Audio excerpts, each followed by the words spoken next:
Abi, yung yung akin ba hindi ba masarap? Aubrey, Hindi kasi mabaho ka, Aubrey. Aubrey, yung kape ba na ginawa mo hindi ba sa akin? Ang baho mo, boy.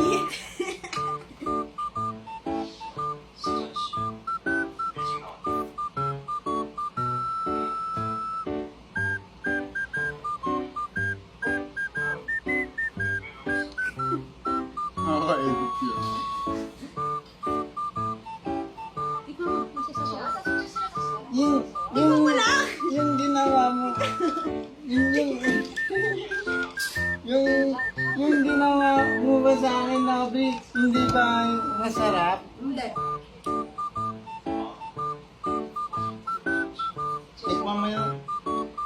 Tikman mo sa akin, Aubrey. No. Kasi,